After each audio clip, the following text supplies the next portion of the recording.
depuis cette époque,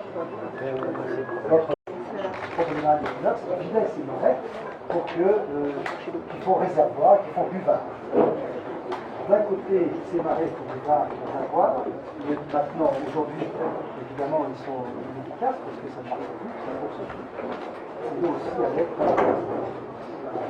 évidemment le problème de l'énergie et la production de l'énergie. En fait, d'engager les propositions, de refaire les marais. Il faut dire que les habitants de Bonavie veulent rester chez eux. C'est clair, ils veulent rester chez eux, ils veulent garder leur village. Il y a 27 à 28% de propriétaires principales, le reste est secondaire, beaucoup de maisons secondaires en Bonavie. Voilà, on sait le jour, on sait l'heure où on risque d'avoir un problème. Parce que ça se passera obligatoirement sur une marée relativement forte. Et deuxième chose, à marée haute. Donc on sait déjà à peu près à quel moment on aura le problème. Donc on a fait les chemins, on a fait l'évacuation vers le pôle de secours. Et à chaque fois, on met à peu près entre 15 et 30 minutes. D'abord, je voudrais vous féliciter parce que vous êtes les premiers à parler spontanément du plan communal de sauvegarde, qui est vraiment absolument indispensable pour la mise en protection des personnes. C'est vrai qu'on réfléchit beaucoup. On a raison, on réfléchit au ouvrage de protection. Mais enfin, la première protection, c'est d'être vigilant et d'avoir un plan pour pouvoir le mettre très rapidement. Et vous avez mentionné le délai dans lequel il vous était possible de faire évacuer. À ce sujet, je voudrais vous dire ce que j'ai redit là-bas à la préfecture, qu'on va tester en Charente-Maritime avec Météo France une alerte submersion. Alors, ce sera un test, ça va commencer à partir de 2011. Il faut prendre ce genre de choses avec la distance, la réserve nécessaire, ce ne sera pas à 5 cm près, mais ça doit venir aider les communes avec leur plan communal de sauvegarde à prévoir bien et sur le reste, la façon dont j'ai proposé de fonctionner ce matin aux élus, c'est qu'on est arrivé à un stade des discussions dans lesquelles il y a un certain nombre de zones sur lesquelles les choses sont claires. On sait ce qu'on peut mettre en œuvre comme ouvrage de protection, ou d'ailleurs ce qu'on ne peut pas mettre en œuvre. Et par ailleurs, l'expertise a permis de redéfinir beaucoup plus finement les zones sur lesquelles il n'y avait vraiment pas de possibilité de mise en sécurité des habitations. Et puis par ailleurs, il y a d'autres zones sur lesquelles il y a des discussions aujourd'hui sur ce que c'est que les ouvrages de protection possibles. Des discussions qui devront être rapidement achevées, mais qu'on ne peut pas clôturer aujourd'hui. Discussions qui font suite à la fois à l'expertise de l'État, qui a été menée sous l'autorité de l'ingénieur général et de l'expertise mobilisée par le Conseil général de Charente-Maritime, expertise qui, elle, devrait être rendue d'ici 2-3 mois. Et donc, je propose en fait aujourd'hui de passer d'un système dans lequel en fait on traitait l'ensemble du dossier en une fois et sur la même procédure, à deux procédures qui ne sont pas forcément différentes mais qui sont décalées dans le temps, c'est-à-dire qu'il y a un certain nombre de communes pour lesquelles on peut savoir aujourd'hui ce qu'on fait et on passe à la phase suivante, et il y en a d'autres pour lesquelles en fait on zone 3-4 mois de mieux pour pouvoir travailler et pour pouvoir se mettre d'accord sur les ouvrages de protection.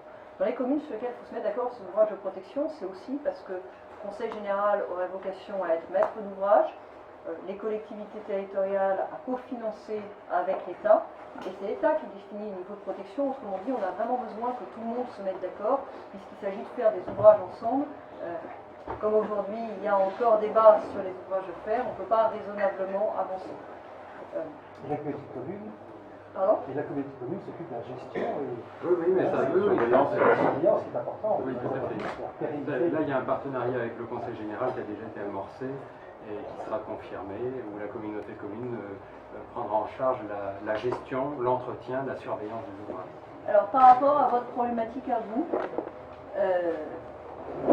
Problématique, vous avez voyagé solidaire. ouais. Notre problématique, je pense que vous parlez, que là, ce point-là est plus fort.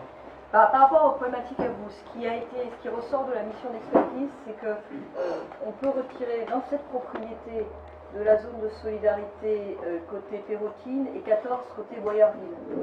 Donc la zone va pouvoir être modifiée par rapport à un certain nombre de propriétés, étant entendu que ça doit être sous réserve que les propriétaires concernés n'occupent pas les niveaux inférieurs ou les annexes du fond en période de haute eau marine. Et il faudra là-dessus qu'on se mette d'accord sur la façon dont on fait respecter cette interdiction qui doit être une interdiction absolument catégorique, pas de sous-location de ces espaces-là. J'insiste parce que ça existe. Donc sous cette réserve-là, on peut retirer 14 propriétés de la partie Boyardville et 27 de la partie la Perrotine. Sur Boyardville, néanmoins, on n'est pas encore complètement clair sur les ouvrages de protection et sur la cuvette. Donc ce que j'ai annoncé tout à l'heure, c'est qu'on pouvait classer la partie Saint-Pierre, et je crois que on était dans le même... Saint-Trojan.